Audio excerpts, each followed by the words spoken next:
beginning in middle by grade, and then by school. So I did check. The middle of the year benchmarks for grades and schools is still slightly behind where we ended the year last year. But again, the game has changed as these students have evolved and aged a year, so has the threshold in terms of the difficulty there. So this assessment measures fluency, vocabulary, reading comprehension. Our students perform, on the whole, relatively high in vocabulary. Reading comprehension is the most difficult category, and fluency is measured by the pace at which students are moving through the assessment.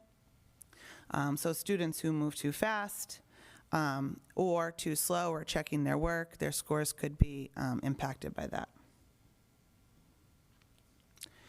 And so our supervisors, I think this might be a good time to bring them up, had bulleted some ways that they're reviewing the data and addressing it with teachers and then moving forward. So as you may remember, we're down to 2 humanities supervisors, each shares 2 schools. So Kathleen Dunleavy is working with the Tenney and CGS, and Jennifer Connolly is working with the Marsh and the Timony. And so I would like to highlight that most recently, within the last couple of weeks, they've moved through every grade level CP, which is like the common meeting time, and reviewed the data for that grade level and that team specifically with them, along with other building administrators, and highlighting some ways that they can help to move the data, improve instruction. So if you'd like to introduce yourselves. Oh, hi. Kathleen Dunleavy, CGS and Tenney. And I'm Jen Conley, Marsh, and Timony. So would you like to talk about the ways you're using the data and drawing from it? Sure, yep. So we sat with each, we had a CP at grade level and looked at their benchmarks and looked at the measures. And we are doing a couple things with those students who are well below. We are readjusting our reading support groups, looking at the mid-year students that they service. Are there any outliers who have shown growth? Are there students who aren't growing? Are there students in the well below that come up as needing reading support? We're trying to figure all that out and adjust our groups according to all of the data and teacher input. And then we're also implementing small group within the classroom for kids who aren't supported with reading support. So we weren't doing that.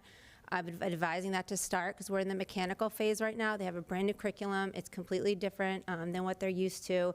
So we worked with CKLA and our partners at TNCP who advised us that all of the the PD in general should be about like getting to know the program, getting into it. So now that we have that mid-year data, we're using CKLA intervention. So what it does is it takes the progress monitoring and the benchmarking, and it kind of calibrates that data to create groups with like skill and has 10-minute lesson plans for those groups of students. So say I'm a 2nd grade teacher. I have the students who are well below. Whatever the latest assessment was, whether it was progress monitoring or benchmarking, for us it's benchmarking right now, it calibrates and it says, these guys, these 5 students need to work on phoneme-seg, here's a 10-minute lesson plan, and we're gonna be implementing this 3 to 5 times a week for 10 minutes a day. We're also asking the teachers to do the same with our yellow students, who are a little bit less than our red students.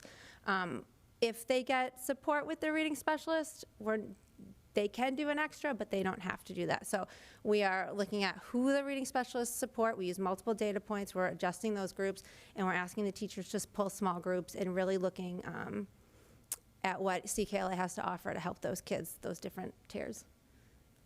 I'll just add, too, that we also pick like a broader focus area based on the data. So we don't just look at the composite scores. For us, we go into the subtests. And so looking at the subtests and how they vary across the district and the like prerequisite skills as they get more difficult, like one depends on the other. So we also like pick a focus area for the grade to focus in their further instruction in tier 1. So. Good job. I have a few quick questions, okay? When you talk about the subtests, like in the lower grades, does that mean like you're looking at phonemic awareness or, okay, Yep. which is very different than reading, okay? Like it's a component. Okay, I just wanted to make sure I understood that. So different grades have different Right. subtests. Yeah. And- I think and- that might be helpful for us to all hear how these tests, these benchmark assessments, what they include when you're looking for how a student is learning to read. Does that make sense what I Yeah. said? So Okay. do you want to, I so love it. I love it. kindergarten has letter naming fluency, which is an indicator for reading success. It has phoneme segmentation, which is the student's given a word and they have to segment the sounds of the word and give it back to you. And then they have, and we also are hoping in that test, there's kind of like two measures in there, that they're blending, it's wrong. Nonsense word fluency is the one with, that's two. So we're looking for letter sounds and then blending into nonsense words. We use nonsense words because it eliminates the sight memory to see if they're using their phonics skills. So phoneme segmentation is phonemic awareness, then phonics. And then in kindergarten, they do also word reading fluency, which is a real word list that consists of some high-frequency words and some irregular words, and that is linked to future reading success too. And then in first grade, they repeat all of those, but they add in oral reading fluency, which is connected text reading a passage, where we measure the rate, like how many words they get through, and their accuracy. We're really looking for accuracy. Second grade drops letter naming fluency and phoneme segmentation fluency and adds maze, which is a comprehension. It's a basic comprehension. It's like a closed passage, which is just a passage on grade level. Every seventh or eighth word is eliminated, and they have a choice of 3 to choose from. Third grade keeps those, and then fourth grade only has oral reading fluency and maze. So we look at those, and so for a first grade classroom, for example, I might be looking at, one of the concerns I would have for us is their phoneme segmentation fluency. If that's not in place, then we're gonna have problems going on further and so forth. Oh, A well, yeah. student in fourth grade might be asked to take a lower measure. So for example, someone who is above on oral fluency won't have to, but if you're on grade level or below, you will probably have to take a nonsense word measure to see if you can properly decode, so. Thank you for that. That was helpful. How are parents being notified of these assessments? Yep. Do you wanna? Yep. CKLA has a parent letter that goes home. We sent it in the beginning, sent it, well, the teachers printed it and sent it out. Can't take credit for that. And did the middle of the year, so it shows them their progress and explains the measures. Okay. And finally, you talk about the reading specialists. Are students still, like, is it still fluid? So you may have success and then move out, so you wouldn't expect a student to occupy a seat, or you wouldn't hope they would occupy the seat for the whole year? That's the hope. If they're occupying a seat, if they're in there for a long time, then we bring up things like TSS or other, so it depends on where they started and how far they're moving and the makeup of the group, honestly. I think in the past, Dr. Kolofsky, you provided us with a list of the number of students who worked with the reading specialists. Does that sound familiar? Yes. That would be, I think, down the road, very helpful to us to make sure, especially as we look at budgeting. We did, I think, last time I produced that, find some inconsistencies Yeah. among buildings, which has been an upside, I will say, to having two. I don't know if they find it an upside, but working with two buildings, there has been greater consistency in sharing best practices across the two. But I can provide that for you. Well, Lisa, I'm sorry, to say too, our reading specialists this year have gone together a lot more in the past, and they are mostly using the same curriculum. They're using a UFly curriculum, which is a tier 2, and they're working together. So professional development days, they've been getting together and talking, and the ones who are kind of experts in it are helping the others, and it's really been nice. They've told me that it's been nice that they have someone to actually talk to and piggyback off of, especially at CGS in March, because Melissa and Chantel are all by themselves, so. Okay, thank you very much. Vice Chair, some questions, and then Member Maxwell. Thank you. One, kudos for your back and forth there, especially the CGS to the Marsh has got some mileage in between. Do you guys go into the classroom or do you take them out as groups? The reading specialists? Yes. They take them out into their classes. Okay, so I wasn't sure. I know some classes are dedicated and some are not. And the reason why I asked that question is, are the groups in a classroom? Are they in a hallway? I know there's some No, They have their own classrooms. who have their own yeah. classrooms. And how big are these groups? We try to keep them small because in order Can to you have define effective. small? We try to keep them no more than 6, like 6 would be Okay. max. Fifth kindergarten, we try to top out at 5. It's really difficult to match the needs because it needs to be a very tight, skill-focused group so that we can get them out as fast as we can. So if you have too many needs, you can't meet them all. And sometimes, it could be as small as short vowel sounds versus long vowel sounds. So if a student doesn't need short vowel sounds, they need long vowel, but the group's working on short vowel, they're not going to get it. Right? So I'm assuming, and let's say I'm just going to use 5th grade, for example. I'm just going to pick a grade. Out of the 5th grade, there could be 8 different groups, let's say, or 5 different groups. How many groups? Let's use real numbers then. I don't wanna confuse you. Typically, it's 1 or 2 groups per grade. teacher. And Well- per- Well, for reading specialists. So for example, CGS, our reading specialist works with 2 groups of grade 2 because that's our lowest performing. Because you rank each of those groups on how, We look at the data per grade and see what they need. And just for example, 4th grade at CGS does not need as much reading support. So she has one real small group of students in 4th, but she has 2. So we really have to look at their schedules, what the schedules are of the kids. We're trying not to pull out of CKLA skills, trying to pull out a WIN, but then there's ESL services. And it's like a massive puzzle piece. yeah. To try, and like Jen was saying, you really want to get it skilled-based, so, because they also need immediate corrective feedback, so you want to make that, so it's. And the reason why I ask these questions, just so you know, my wife's an ELE supervisor in a different district. So, and I hear the story about how the groups are different, got different skill sets because some are reading at higher level than the same grade, different group, and John Doe might be doing a little bit better, so we'll move him to this group, but Julie's doing a little bit worse. So are you guys doing that, moving students around, shuffling them around and trying to figure out where their strengths are, or? We're actually still finishing up some, because we make a first list, the reading specialists go through it, and then even after they get started, sometimes there needs to be tweaks. So we try to be as flexible as we can with all the student services and other things to make sure the groups are as tight and effective as they can be. It's not as fluid as we would like it to be because of schedules and whatnot. There's only 2 of you. Yeah, or even just figuring out schedule-wise. So mid-year, I would say, is the first time we're really changing groups at Tenny and CGS, but we'll try to be fluid. And our reading specialists are so good about talking to teachers, and teachers really want the input, but we're starting to do more of that.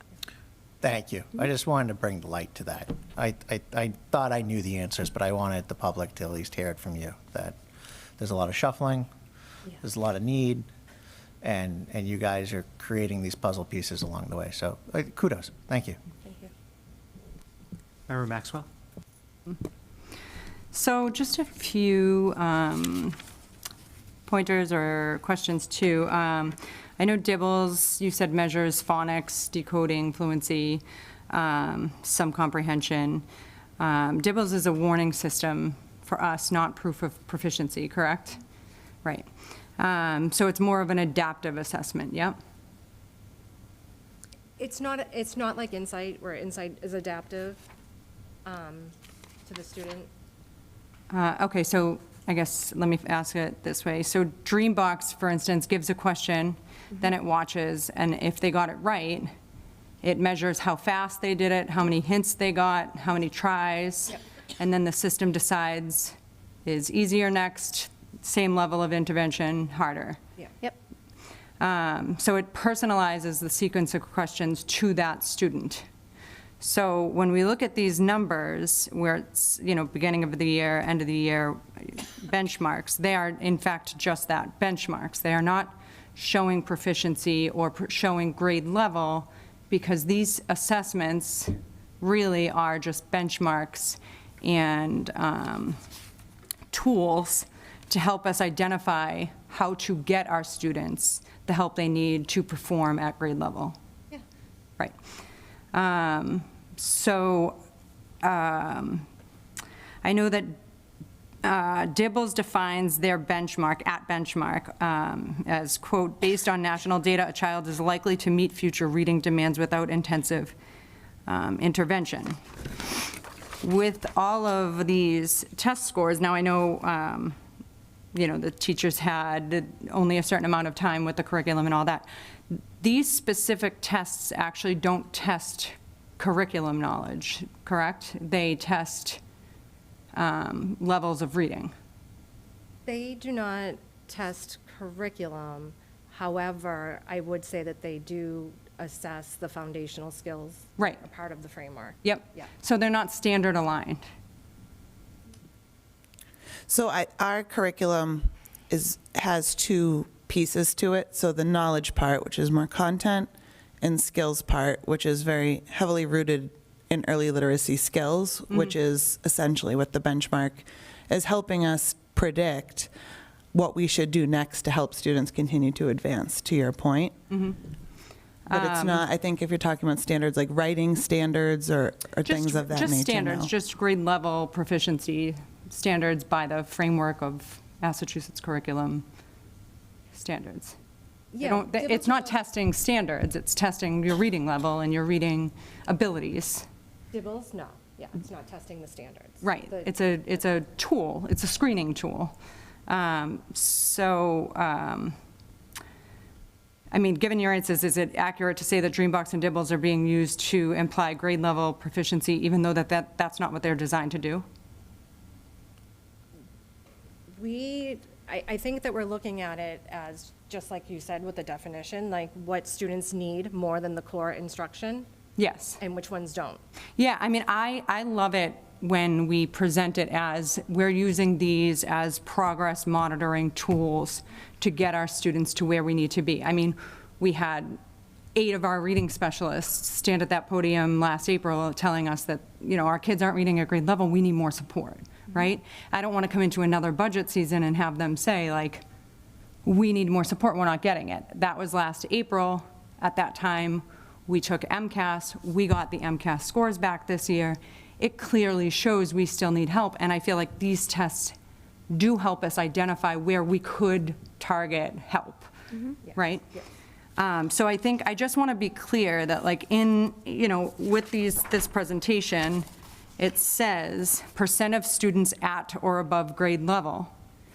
And this is a percentage of students making progress, not a percentage of students at grade level, because these tests do not test grade level. They test whether the students made progress upon themselves. No, they test where they are in relation to a benchmark that is set for grade level at a specific time. I think saying whether that's grade level or not, I do feel that a lot of people use that interchangeably. Right. However, I think that it's not, we are looking for their growth always. Right. But we are also measuring them against a benchmark. So a benchmark, right? Yeah. The benchmark is not a state standard.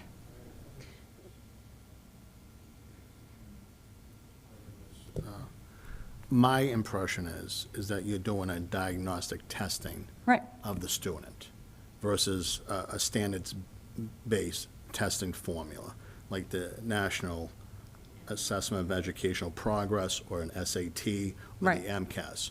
So we have to differentiate between the two vehicles. I agree.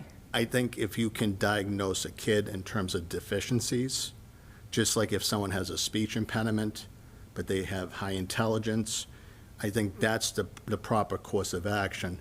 And then to be able to follow up on an individualized basis. But to equate like standards-based testing, I think if you take a practice test, it's not going to have the same weight as an SAT Right. test. And I think what was problematic was we took away the MCAS as a measurement, and we're just doing the test. And I think it's implicated in how kids, with their test results. But we have, Well- this is always was a diagnostic tool. Right. What happened was, a couple of years ago, we were changing some of the diagnostic tools and changing some of the testing and adapting to a new test. And then we were still going to a previous benchmark where we should have just started from scratch. That was the problem I had from a couple of years ago. Yeah, so I just wanted to clarify for, people at home, what these tests were, just because I know there's a lot of confusion with it. I know, I just don't want people to assume that these are standardized tests and these are showing grade level proficiency when they're showing grade level progress. And we're monitoring how they're progressing and making progress, because they are making progress. That's very evident, But unfortunately, these tests are not aligned with Massachusetts state standards, so they're not showing proficiency or mastery. They're really just showing skill set. Yeah, I think, yes, I think. Yeah. So the green bar, which here we're calling at, otherwise known as core support, indicates that if the student carried about their day and attended their ELA class, it's very likely they wouldn't need any intervention. They're where we would expect them to be for this age and grade, which syncs with reading standards and what we would expect of that grade. And so you're right in that these are our internal markings, and certainly that we share with families, that we use and are sharing out quarterly as progress to update the committee on how we're progressing and how students are growing. So it's not meant to be alarming in any way, and we do hope that students who are performing well below, as we'll say, or needing support in multiple areas, need support in fewer areas as time goes on. But there's a million ways to slice this and cases you could look at. But at this point in time, considering we just unboxed the curriculum and are now getting into the beyond the mechanical use, I think that we're pleased with how it's going thus far. And I will just move ahead to one slide because I wanted to highlight this in light of the discussion earlier about reading specialists and how few kids can get to them. And as you can see, we have many students who are in need of that very small group targeted support. We had applied to be part of the early literacy high dosage tutoring from DESE, and we found out just last week when I was actually creating this presentation that we were awarded, which is excellent. And we've done this a couple years ago, and I think our teachers have asked for it again. And so you can see here that we've been awarded 80 seats at the Timoney, 80 at the Tenney, 60 at CGS, and 30 at Marsh. And so this particular initiative is targeting grade 1 students who fall into, and they equate this to DIBELS because that's one of the certified benchmarking tests that, for why we were awarded, the red category. And then you can creep into the yellow category too, but once you've covered those students, then you can go into other grades. But grade 1 is really the focus, and it's through a third-party group who we will meet, I believe, tomorrow. But we're able to hire our own staff to provide the support, and so it was really nice. Last year, or year before, I don't think that we had as many seats. So this could be, depending on how the third-party group lets us structure it, 16 groups that could carry at some schools throughout the end of the year. We had done before school before. We could talk about after school. So there's lots of ideas of how we can deliver this, but this will also help alleviate some of the stress on the reading specialists, because students who may be in these high-dosage tutoring groups can be removed from that list, and students who may not have access for one reason or another to these groups could join the reading specialist group. So that's going to be tremendously helpful to us, and so we're excited about that award. You had mentioned the red and yellow and green areas. That shows us that the child is meeting benchmarks, right? The green. I'm sorry, the green shows they're meeting the benchmark. Yeah, and the yellow and red show that in some of those subtests that were mentioned, they didn't fare as well. So they're below that benchmark. And so in red, there would be multiple subtests where they were below where they should be.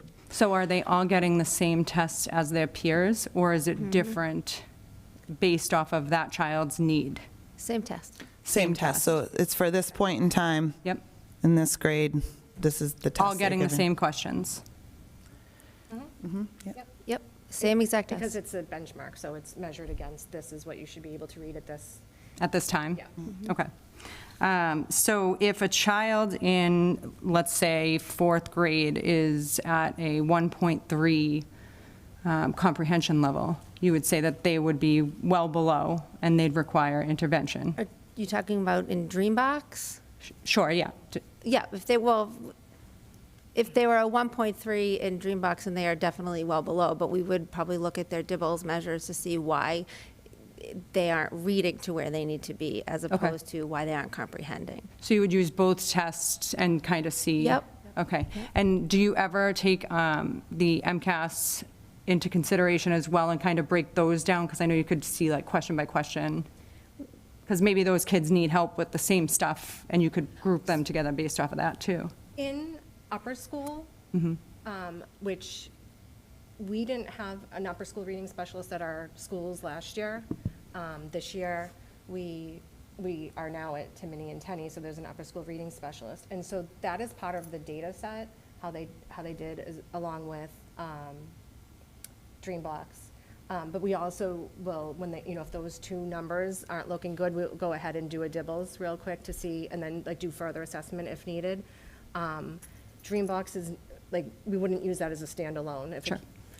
We Thank look you. at, for attending CGS, for our WIN groups, we're looking at MCAS data in the Dreambox, and we're looking especially at SGP, so that's their growth for MCAS, so we're like, oh, this student is either, like, they could be on the cusp of MCAS, but they have a really low SGP, did they not try last year? Let's look at their writing, oh, they didn't fill it in, so we're trying to have like goal setting conferences with them. So the MCAS data does fit in there along with the Dreambox, and then in fourth grade, you get it all, so it's, we are trying to become data-centric and trying to work with teachers to talk about it more and to manipulate it. And this year, with the new curriculum, it's been more, last year was my first year at Methuen, and Reading Success was a really great place to do all of that. So now we're learning how to do it within CKLA and our systems that we have in place, especially since we do have so many kids who need reading support and we don't have enough reading specialists. Right. So we're trying, and the teachers have been so great about it, and so, I appreciate it, thank you. yeah.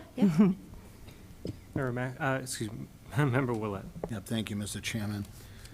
Just want to emphasize again, and I know I've mentioned it in years past, and we've had an influx with leadership with the school system. In terms of a grant writer, now, I know you have a lot on your plate, and we were able to be successful with a couple of grants. Is that something that we as a body should be exploring again? Because you're talking about formula grants versus competitive grants versus foundational, governmental, the works. Is that something that we should be looking at? I know it's going to be a very finite year again, obviously. We might have to do some cutbacks, but if we have to look at strategically, and you're going to be in competition with other school districts, is that something that we should be exploring as an asset to your office down the line? I don't know if that's your philosophy, if that's something we should be exploring as a school committee. I think it's worth a discussion. Our demographics and makeup of the district make us prime for a lot of DESE grants. We fit a lot of the criteria. We have a good track record with making those dollars count. So we've been fortunate on that end. I do write a good number of grants, as does John Crocker, as does Nancy Lopez, as does Gina Bozak. So when we come across something for our department, and it's incumbent on us to do that. The principals are helping me write grants for science right now. The ones that are in front of us we're successful with. I do think there is more opportunity to search beyond the ones that are so visible on the DESE website. There may be other matches for larger needs that we have. Because I think, again, in terms of the audit, professional development was one of those glaring issues. And then also literacy is going to be our focus this year, obviously. So if there's anything I can do from my perspective, and I posed that question in the past, but again, I think you have a lot on your plate. If there's something we can do from our end, I just want to emphasize that. Thank you. Thank you, Member Willett. Thank you. Vice Chair? No. Nothing? All right, you can continue. Thank you very much. Thank you.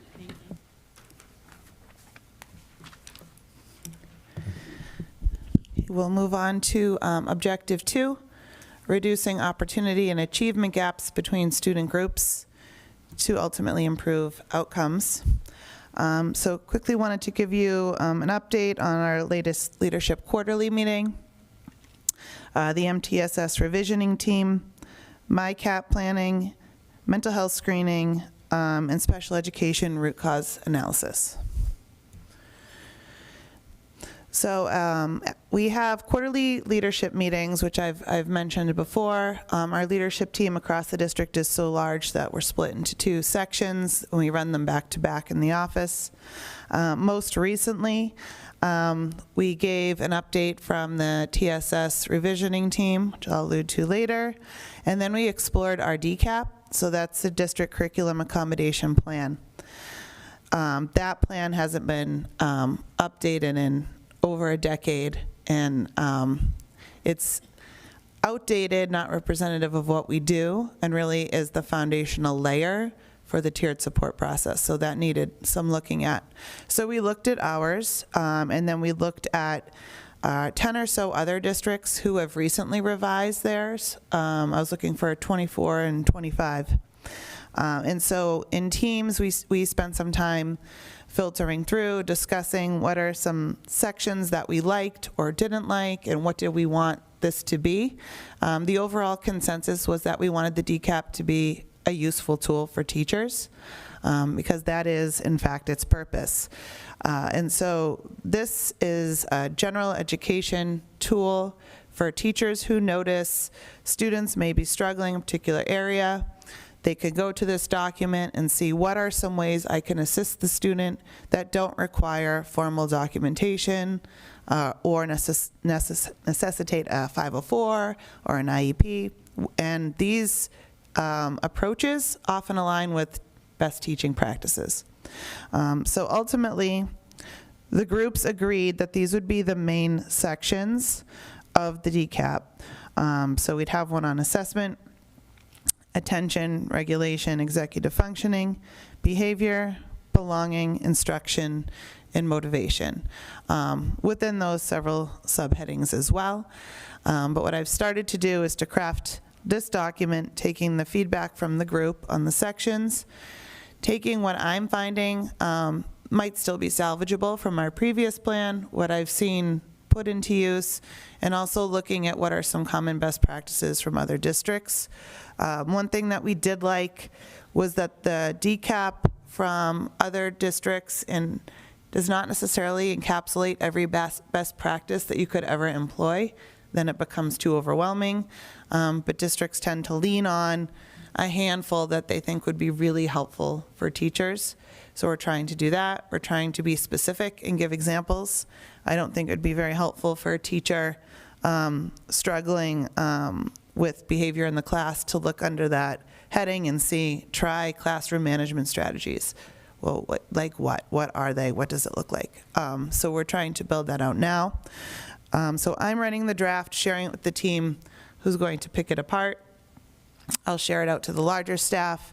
But whether this is our most final version that should live for a decade, no. We're trying to get something that we think is true and solid for us, and then it should be a yearly revision and an updating. And so if we're living in it and we find it could be even better, we can do that the following year. That's a quick update on the DCAP. I hope to be bringing it to you the next meeting or the meeting after. How is academic intervention, especially early reading, prioritized in TSS? It's academic and behavioral, correct? It's really everything. Yeah, okay. So how would you say that that's incorporated into behavioral support? So in the DCAP, it's not going to specify specific with early reading strategies, but it's more overall instructional practices that are applicable to many subject areas. What we're going to see is beyond that, if a teacher is employing all their resources and tools and have tried everything and are still finding that the student isn't progressing, that would be cause to bring the student up for TSS or for discussion for tiered support. So what this revisioning team is working on now, which I just came from, they're just meeting again at the Timoney Library. They're looking at, there's a data subgroup that's working on what pieces of data are exactly essential for the teacher to look at in order to bring the student up for discussion. We have another subgroup who's looking at Tier 1 practices. In most recent years, we're finding that a lot of students who are being brought up are getting sent back, or the teacher is getting sent back with Tier 1 practices instead of intervention practices, because sometimes Tier 1 isn't quite where it should be. So how can we make sure Tier 1 is solid? We have the data. Another subgroup is looking at engagement and attendance. And so we have all these different parts and also curriculum mapping as a part of it. So we're trying to piece everything together, rehash it, and then look at how these teams function within a school. So it had been the case over time. There's a group that met about academic needs. There's a group that met about behavioral needs, but they overlap and one causes another, and so it really didn't make sense. So we want these groups meeting together to form one big group and look at the whole composite of a student and then prioritize how we can improve them from there. So it's exciting. And then I'll move to the MyCap planning grant. This is another grant we wrote and were awarded. You may have heard of Naviance, which is the tool that the high school students use for scholarships, long-range planning, short-range planning, receiving their recommendation letters from teachers, organizing themselves. MyCap is the free version with different pieces from DESE, and this has really been celebrated in terms of its usefulness for students in grades 6 through 12. It's also recommended for districts that have vocational programming like our own. So currently we don't have Naviance in the upper schools. We are planning to start MyCap in grade 6 next year, and then have those students begin with their goal sharing so that the whole staff is aware of where students are hoping to be and that we can give them the steps they need to get there. And that speaks to our reducing the opportunity gap and ultimately the achievement gap. So we've had some members of the MyCap team and counselors at the upper schools and high school start looking at this and are really excited about a lot of the pieces and some post-secondary planning pieces. So more to come on that, but that's a way we're working toward this objective. And then the fall mental health screening overview. Mr. Crocker shared some data for tonight. So there was a strong participation rate of 81% in grades 5 through 12.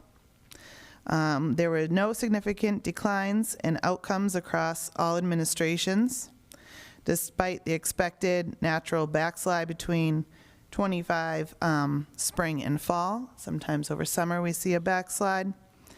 There's been stable growth and not much significant change, and overall reduced symptoms of anxiety and depression in grades 5 through 8. So these slides can be somewhat overwhelming with the information, but it's nice to note the trend. And so the first bar on the left represents 2015, 2016, and then moving all the way to the right, which is our current. So we can see that the severe anxiety is at its lowest rate since school year 15-16. That's for 9 through 12. There's been some decline in severe depression rates.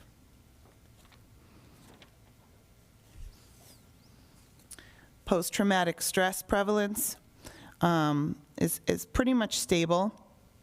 There's an 82% decline in severe and moderate post-traumatic stress symptoms since this measurement began in 2021. 5 through 8 anxiety, strong gains and reports of no concern or mild, where we aspire for students to be. In terms of 5 through 8 depression prevalence, strong gains and no concern, and severe.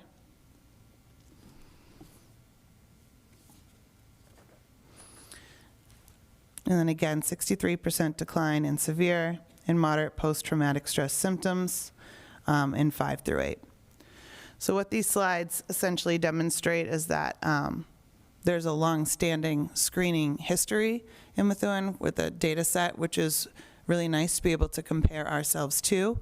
There are many districts who are just starting to get off the ground with systems like this. So whereas we're at a tweaking situation or a situation we can reflect over years of data, that's been very helpful.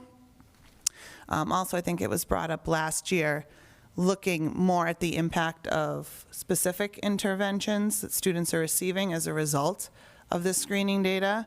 So Mr. Crocker has been working with counselors to track that as well. So we know what's typically working well for students or not, and that lends into the MTSS piece too. So what supports are students receiving? Are they working? What type of structures seem to be working for the student? Can we replicate that in another area?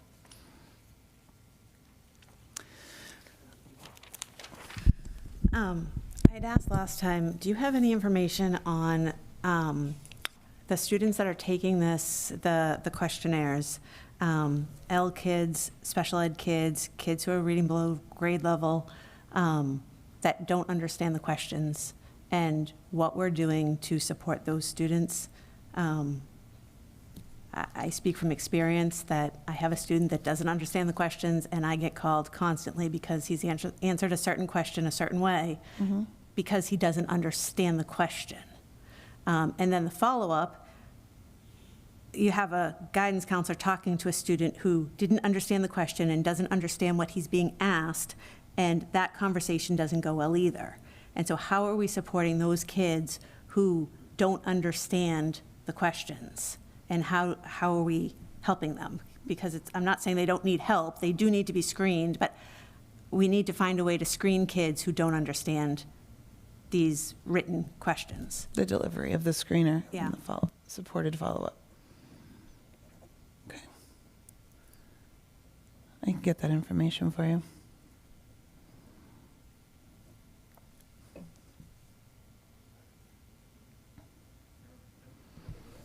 I know in other communities, and I'm not saying Methuen, but in terms of the opt-out process, how are we doing that? We're refocusing with the parent to let them know about the survey.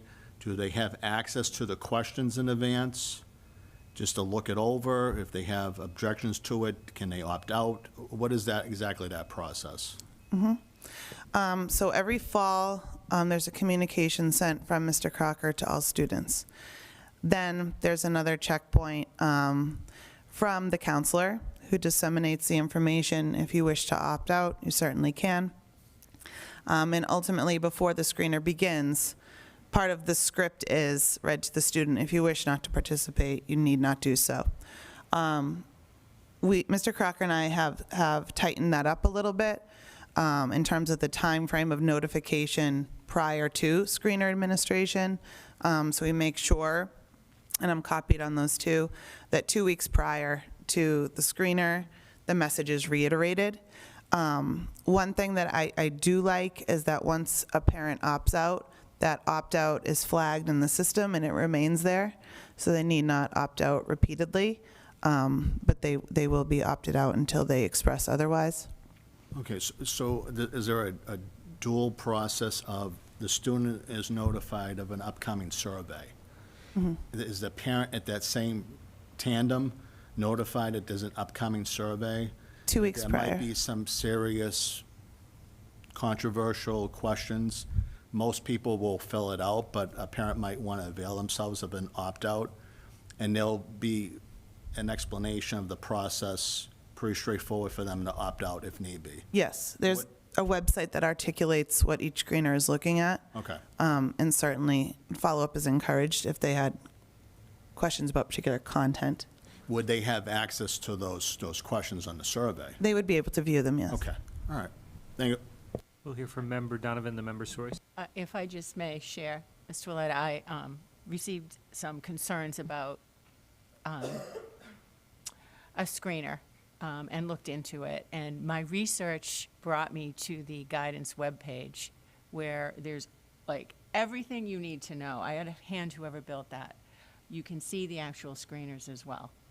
So, you know, if anyone has any questions. And I also want to commend the principals.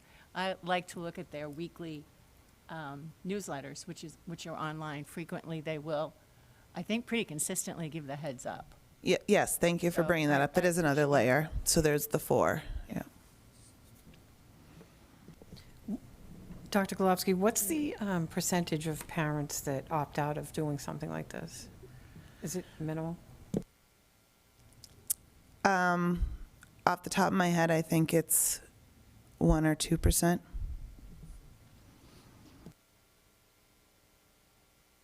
Member Maxwell.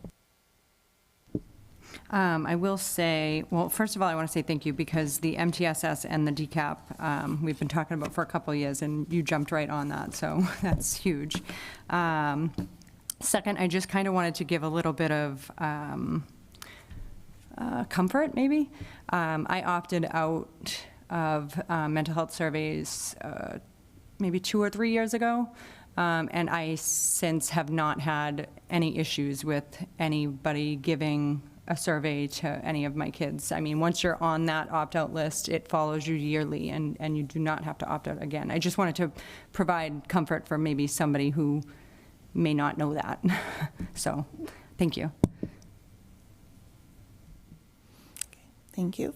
And then also wanted to highlight that through special education department, so Ms. Bozek, myself, and Sarah Brown from the high school special education team has been working to identify root causes of the following data points.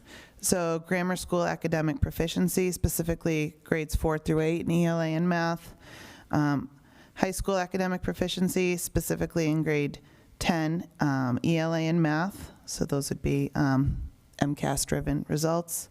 The graduation rate of students with disabilities and the dropout rate of students with disabilities. So those are 4 areas that we find ourselves below the state or significant gaps between our own data set that deserved a little bit more attention. So we're using our resources to help dig a little deeper there. The next steps would be to develop an action plan and then to use some of the Fund Code 240, that's a grant, monies to implement that action plan, and then to progress monitor. So I have some ideas of the cause, but when we jump to conclusions without really taking the time to go back and carefully look at the data and articulate what that root cause is, it's just a guess that could lead to a dead end. So we're taking time to do that well. And finally, objective 3, ultimately to enhance partnerships with students and families and trying to build that sense of belonging within the school community. Just wanted to give the quick update on the MPS Portrait of a Learner / Vision of a Graduate. We've decided on a name, Vision of a Graduate, after much debate. And then I had talked about last year in Infinite Campus, we tracked student participation in extracurricular activities and athletics, which was really interesting to see the percentage of students in grade 9 who are taking advantage of what we offer. I did begin to administer that survey to try to figure out what the barriers could be to participation. And I'll update you on the CTE Exploratory, both the grade 9 and grade 8 experience. We have some caseload monitoring updates, some presentations that our students received and then where we're heading with bullying prevention. So the portrait of a learner, again, to remind the public, on February 5th from 5 to 6:30 at the Nevins Memorial Library in that hall upstairs, our students are going to be leading a workshop to get some feedback from the community on what they think a graduate from Methuen High School should be able to do, how they should handle themselves. And so really all feedback is valuable to us. Those in the workforce can tell us the skills that they think are important for students to have. Families can tell us about qualities they think would be important for students to have. The work up to this point, and while the work was happening within our working groups at the high school and faculty groups and student groups, that is when the state vision of a graduate came out. And so luckily, our directions aligned. So right now, we're looking to detail the vision of the graduate in terms of the operational definitions for the competencies.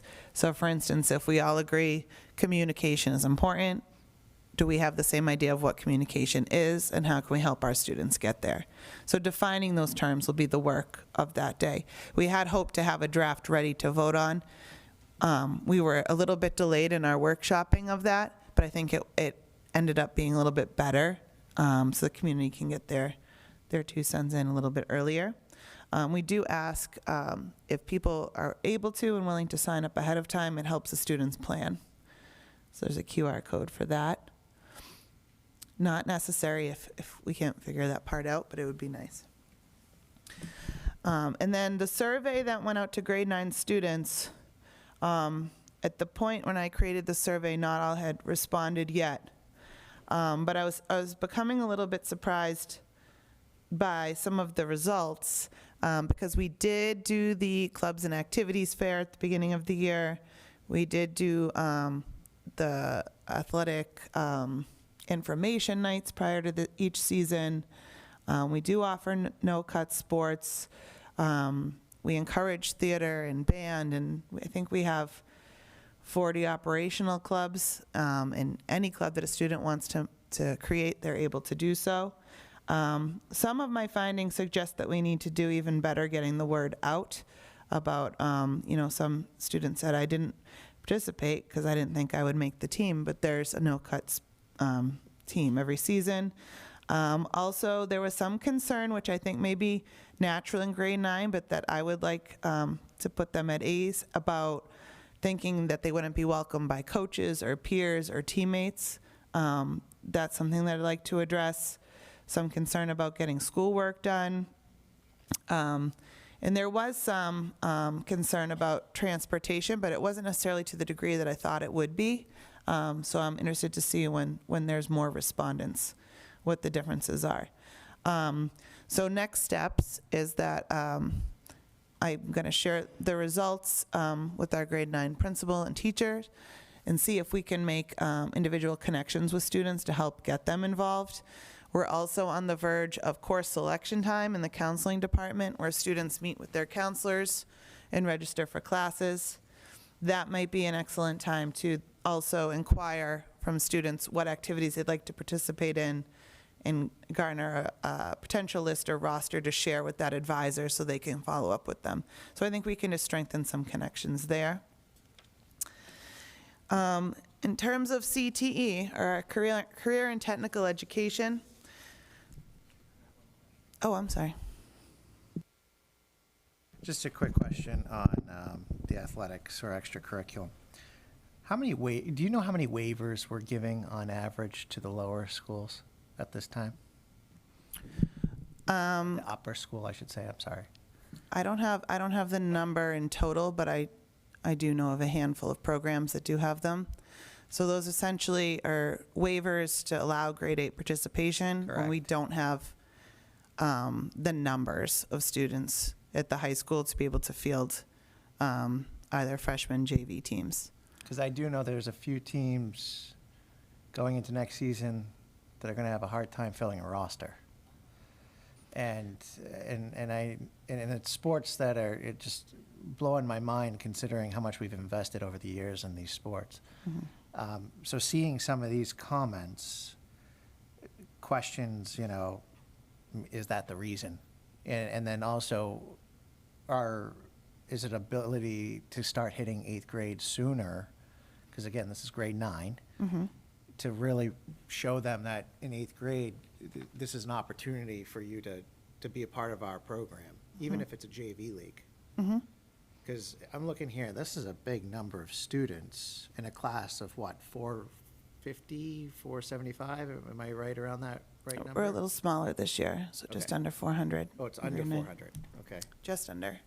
So that's a big chunk of numbers, and it could be the same student, over and over saying it, but ultimately, if we could hit 8th grade, even 7th grade, start getting them ramped up into Methuen Public School sports, especially at the high school level.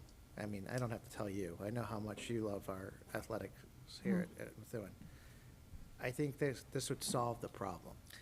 Yeah, we did the road shows in the fall where we actually have the students and a lot of the captains and club advisors go out and do all the speaking, which was great. Yeah. I think the MyCap piece I talked about earlier is going to be good too, because it's going to help students articulate what they want to do and formalize it so we can find that interest recorded somewhere and bring them along. I know a lot of the high school coaches have been really good about trying to form those relationships between the upper and high school, but you're right, there has been an uptick in the grade 8 waivers. And I see it's very heavy on athletics, like band I don't know if band's running into the same situation. I know there was a confusion with performing arts recently with the same show being used in different places. Like, are we having these comms within all of our clubs and specials? Well, and band's unique because that is a class period offered during the school day. Yes. So with additional extracurricular offerings. But I know the grade 8, for instance, grade 8 band was invited to participate with the high school band at a football game this year. It was to try to encourage that. And so there is some excitement there. Also the jamborees in the field house when the grammar schools and high schools are all together. Yeah, so we have had, our band numbers have been growing in past years, actually, in the lower school, upper schools. Do we still do Dirty Hands Inc.? We do, okay.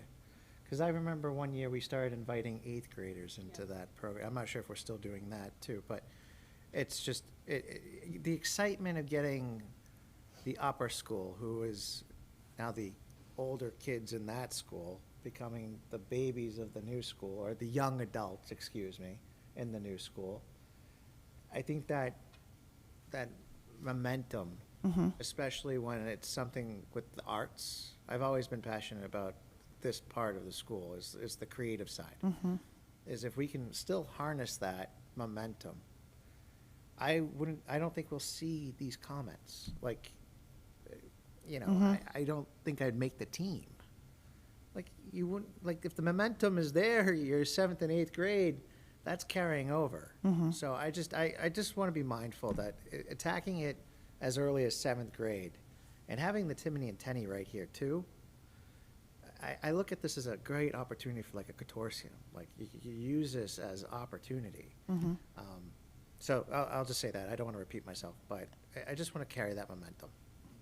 Yeah, I think the grade 8 participants have had really good experiences, and parents have commented to me that they've been surprised at how welcomed the students were. Also, our play ball program, I think, is helping students get involved at an earlier age.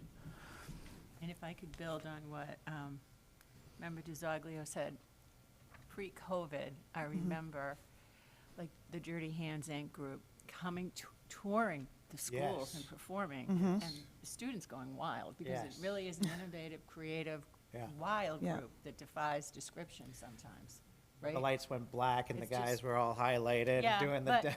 And I know, like, there was more of that, and then, we had COVID, whether it was COVID or we had to, it was, you're pulling kids out of class. That's the other Right. thing. But maybe it's something, and timing is everything, it's usually around MCAS. So I think it's something worthy of a discussion, or if you would be so kind to ask your team. Sure. Yeah. or even walk some kids over. I don't know. But I remember the Dirty Hands Inc. reception was just insane, and everyone wanted to join band after watching. Such an impressive show. Yeah, but thank you for that. Member Maxwell? Just a couple things, just talking about the partnership with students and families. Play ball, it's a great program, and I think it does kind of introduce the level of sports. So I would love to continue that program. One thing that I wanted to ask about was just going off of Member DeZoglio's with the theater and fine arts department. Can we offer like each school has theater, they each do a play. I know that, field trips and everything are kind of tough at times. Can we do maybe a show or a performance for grades K through 4 with our theater group as an enrichment opportunity for them to kind of see like, oh, this is actually kind of cool. Let's join theater, I know there, in many of the grammar schools, they do something like that within their own building. Like their upper school drama will put on the show for the lower school. They'll also do that with band, especially around the holiday time. I think they had some of the kindergarten first graders in. I've never seen it. I think it's a great idea. I mean, those kids would love to see these shows, And then the last point I wanted to address was the after-school clubs. And I know, it's contracts and things like that. Can we bring in maybe like a parent volunteer at, let's say, the CGS who does photography, and she says, all right, let's give me 8 students and maybe charge them $10 a piece, because the after-school programs we offer now are $250 a kid. So that's a lot for a parent that maybe can't afford it, but would love to have their kid do an after-school activity. Is that something we could do? At the grammars? Yeah. Yeah. Are you talking about lower school particularly, or we do have Yeah, some- lower school particularly. No, I we just have think STEM partnerships club with and students and drama. families, it could be a nice opportunity. Yeah, there are many offerings that are free, I will say that. But we have had parents with experience in certain professional realms, thinking about the CGS, a parent offered and said, I'm really good at coding and STEM, I'd like to do a workshop, and that was put out to families. You could sign up for something like that. Yasmin, who you've probably seen, Yasmin Brita present a few times at school committee over the past couple of years, has been doing that. She goes over to the Timony and runs a club over there. So I know Principal Reeve has been really trying to strengthen mentorships between high school students and Timony students. So JRTC is part of that too. So that's Awesome, been thank good. you. No one else. The last one actually bothers me a little bit too. There aren't any clubs I am interested in, and I'm assuming that's based off the list. Is there an option of what are you interested in? That was provided. I didn't share the answers. Some were duplicative. We do offer Yeah. those clubs. Others are pretty interesting. And I think maybe a lack of awareness of what we offer. Someone said, well, I really enjoyed Academic Bowl. We don't have that. We do have Quiz Bowl, the high school, so that message hadn't gotten there. But I know that there are several clubs that have popped up in recent years that were inspired by students, and students sought out the advisor and created it, so And you only need we like, encourage that. was it 3 or 4? Like there was and then you got like a little budget too, if I recall. So the way it works is a student has an interest, they seek out or approach a faculty member and ask they be willing to advise. If they can't find one, the principal, associate principal will help them do that. And then essentially that first year, it's almost like proof of concept, where we try to develop the group, and then we will move, if we find success with the club, we'll move that club into a tier of stipend for the advisor. But yeah, there's been several that totally student inspired and That's how the weren't ski on my club radar. started, I remember. That's how the ski club started in 2001. I remember that was how it started. But, long story short, yes. All right, good. Thank you. I just wanted to make sure that there is an avenue where they could have put in that feedback. Thank you. Yes. Okay, so just to speak about the exploratory, this is exciting. This is our first year we've offered exploratory in this fashion because we recently added that 5th vocational program, multimedia production and broadcasting. And that's the rule, is once you have 5 formal Chapter 74 programs, you need to have a formal exploratory. So this opportunity is for grade 9 students. It's a semester long. So students enroll in exploratory, and they essentially rotate through each of the 5 Chapter 74 programs.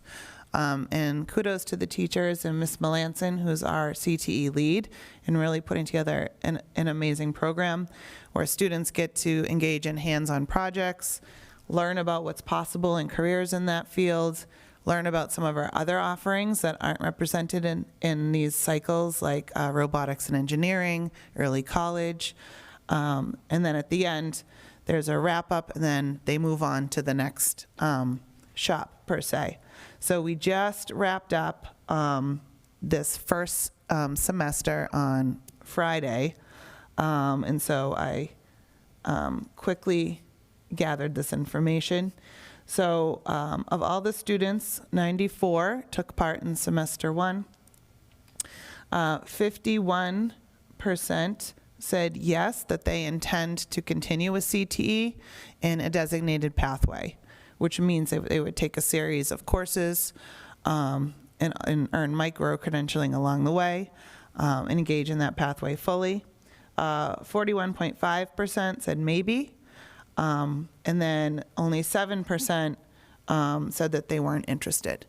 So we are very pleased with those results, especially because it's just half of the students participating in exploratory. We have a brand new group that just started moving through. And then these are their indications of where they would see themselves if they had their first, second, or third choice in the pathway. And they didn't need to choose a second or third pathway. We've been able to accommodate students' first choices by adapting the scheduling of teachers. But biotechnology had traditionally been a pathway that had lower enrollment, so I was pleased to see there was higher interest there. And if you recall, last year we added a teacher to early education and care and marketing because we knew those were popular. And so they remain popular as well. And computer science and multimedia production broadcasting also had a fair share of interest there too. So the next steps for these students will be that we have their initial indication of interest. They'll meet with their guidance counselor, formalize that interest. And then by March, with our new CTE policy that was mandated by the state, we'll need to let students know that they've been accepted, per se. And so while we were doing that, this was brand new this year as well. So again, thank you to the teachers for their flexibility. We offered the grade 8 experience. So it was every grammar school, grade 8, they were bused or walked over with all of their teachers and spent the morning in Methuen High School CTE programs. And they moved through the shops just like those students would do over the course of a semester. We like to have students facilitating and taking the lead. So students were the ones that presented in each of their groups and talked about what they do. Students kind of got a sampling for what it's about so that they too are informed when they're choosing their classes for grade 9. They'll know whether or not exploratory might be something that they would like to begin with. So 61.9% of those grade 8 students said that they were interested in learning more before they decided. 31% were ready to sign up, and 7% didn't feel like it was for them. But really great reviews from all the students and teachers that came. A lot of students were impressed with the facilities. They hadn't necessarily been in the labs or the academic wings before. And then our multimedia room is up here in the media center, so they got to travel through the hallways during some passing times, which is always exciting. Give them a taste of high school. And then I'll move on to the caseload monitoring updates. So there were slightly over 1,000 tier 2 and 3 services offered by the counseling department in quarter 1. This was a smaller number than last year, but they are down a few staff members. And so these were the rates of success for the progress students were making in different areas. So this doesn't clearly articulate the purpose of the service because all services are unique, all profiles are unique. This is to give you an overview of improvements that were made as a result of the counselor's work with the student. So largely improvement in social, emotional, and mental health, and overall general improvement in attendance and in behavioral progress. And 67% of those services resulted in improved academic progress. Not to say that improvement was needed in all those areas, but those were a byproduct of the intervention. And then so those counselors have been really good at collecting that progress monitoring data bi-weekly.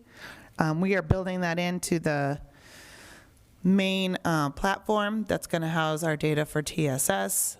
So that will be phased in later on as well.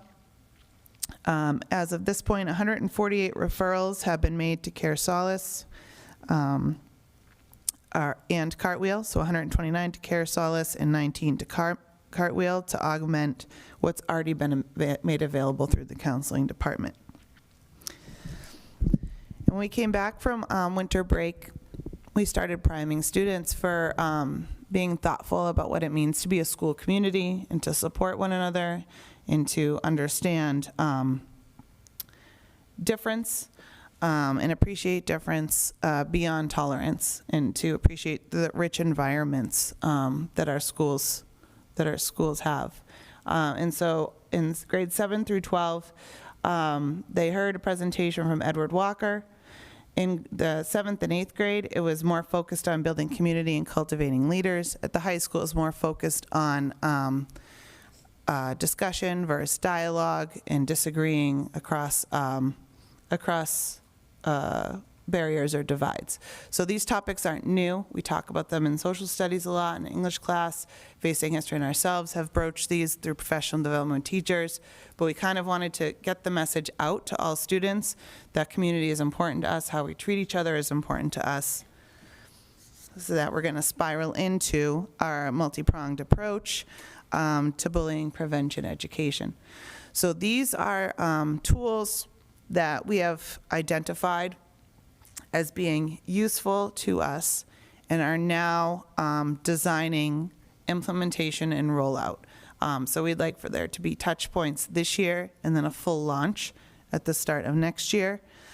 So first, the Massachusetts Department of Public Health has launched an anti-bullying campaign. It's called Stop Bullying, Be the Reason Someone Belongs. There are really great, excellent resources for families, students, teachers. They offer posters you can order. But what I liked about it is that the teenage section or the high school section of this resource was focused on cyberbullying, social media, all the different forms of bullying that students might engage in and how to prevent that. There's also some articulation of whether an act can be considered bullying or not. It's unpleasant and unkind, and it needs to cease. And so there's discussions about how to do that as a peer, how to do that as a teacher. The second step, bullying prevention units, I am sampling now. Those are grade level specific units from K through 8. I also got access to the 9 through 12. They're a little bit different in terms of how they're structured. So for K through 8, there's 20 lessons per grade. For 9 through 12, there's larger modules about the school message, the classroom message, and whatnot. So part of our revisioning team for MTSS is starting to look at the mapping of which lessons are essential, who's delivering them. Are we having some counselor-delivered lessons, some teacher-delivered lessons? One in the calendar year is appropriate. And then also they need to be professional development offered for teachers to know what is this whole unit about and how to do that really well. So we're working through all those pieces. We also work with Massachusetts Partnership for Youth, and we have a few sessions remaining from our partnership this year. So we plan to use those as offerings. We're going to see how many offerings they'll let us have. We have at least 2. But parent workshops we think would be really good. Some of the providers are excellent. And facing history in ourselves, we've identified teen resources and resources for families. And then I was really excited with our YPAR groups, our Youth Participatory Action Research Clubs at each upper school. Last year, we heard from grade 8 at the Timony through their, not grade 8, 5 through 8, 6 through 8 at the Timony, about their interest as their YPAR project is being bullying prevention. And then this year, a class from the Tenny reached out to me, and they're interested for their civics project on parent education on bullying. So we're emailing back and forth now, the students and I, and I'm going to go over there and seek their input, and they're going to help design some of the workshops for bullying for parents, and also work with the Timony students. So I love when the civics projects align with the things that the adults are concerned about, because they're seeing the same things that we are. And so that's reassuring that we're heading in the right direction.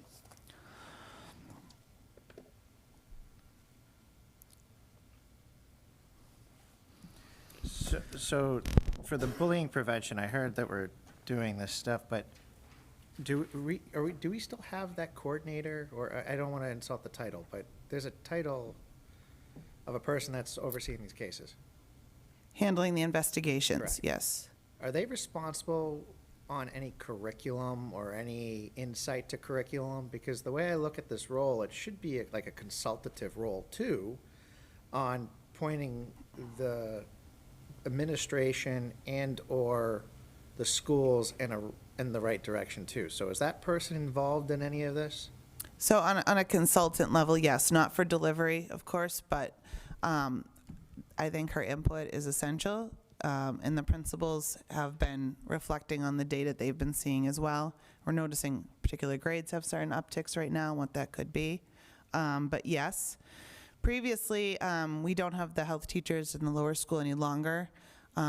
They were delivering the social emotional curriculum last year, and would likely be doing something like this. So we're trying to see how we can piece that in.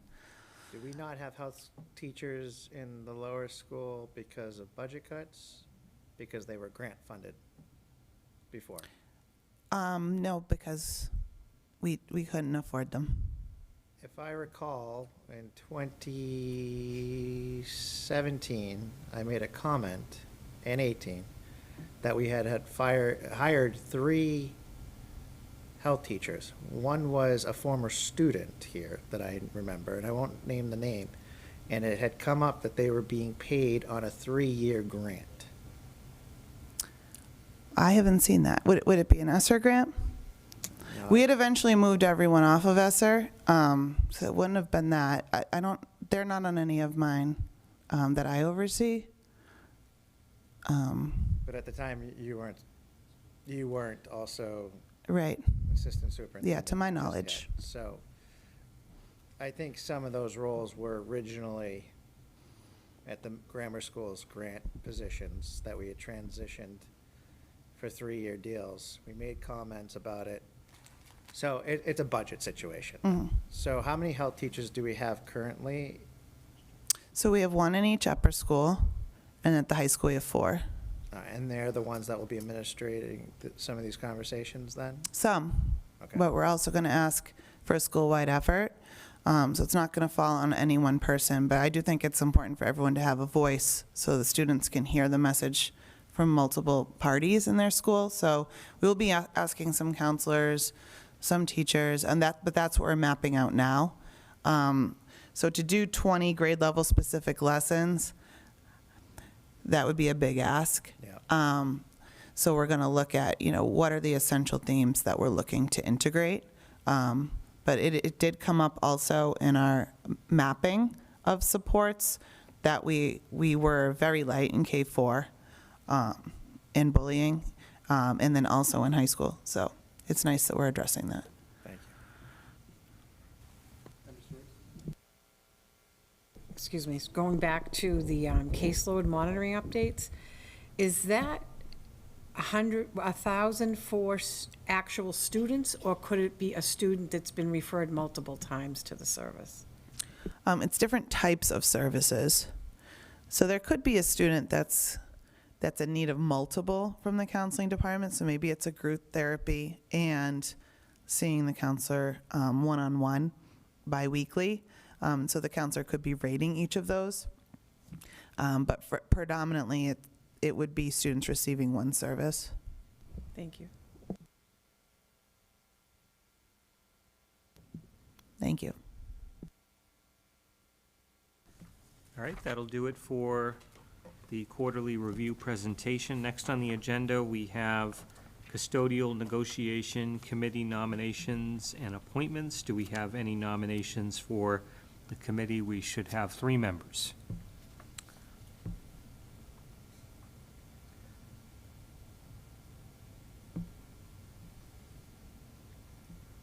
I've been quite involved in the facility stuff, so I would probably urge against nominating me, but if I have to, I'm willing to, yeah.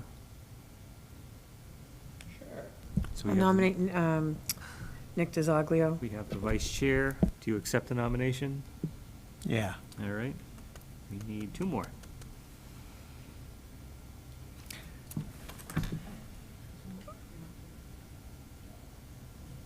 Member Royce? No? I'll accept if no one else wants to do it, sure. I'll nominate Member Royce. So we have member Royce. You accept? We need 1 more. I'd like to nominate Member Keegan. Do you accept? Yes. All right. So we have the nominations of the vice chair, member Royce, and member Keegan. I'm going to ask for a motion and a second now to appoint the nominated members to the custodial negotiation committee. Second. Motion's from member Maxwell. The second is from member Donovan. Any discussion? If not, we'll take a roll call vote. Okay. Member DiZoglio, Yes. Grassi, yes. Keegan, Yes. Maxwell. Yes. McCarthy Royce. Yes. Willett, Yes. and Beauregard. Yes. All right. Next on the agenda is other business from the committee. Is there any other business from the committee? Member Royce? I would just like to mention the backpack program for the students. Food donations can be brought to 10 Branch Street, or I believe, Member DiZoglio, you said the library? Someone said the library the last time as well, accepts the donations. I believe they're upwards of about 80 students right now that bring a backpack home every week, so they're desperate need for peanut butter jelly, anything that can be easily made and prepared by students, so thank you. Thank you. Any other updates? If not, at this point, I will be recusing myself for the remainder of the meeting due to the fact that I am the defendant in the litigation that is to be discussed. So at this point, I will hand everything off to the vice chair. Have a good night. Thank you, Mayor. Have a good night.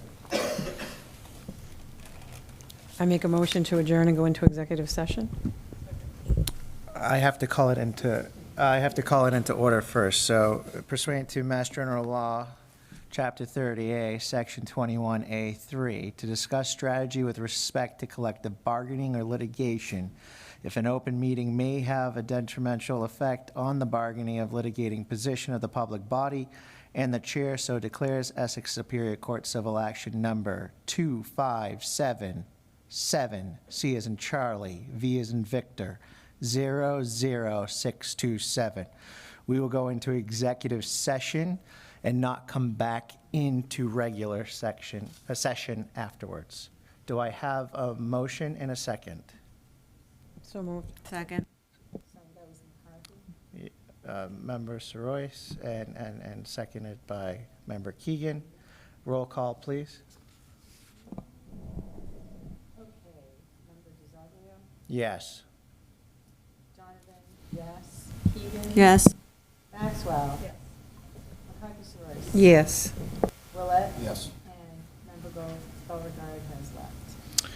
We are now adjourning the public session, and we'll re-adjourn in executive session in a few moments. Thank you. Oh, the time is 7:48 PM. Thank you.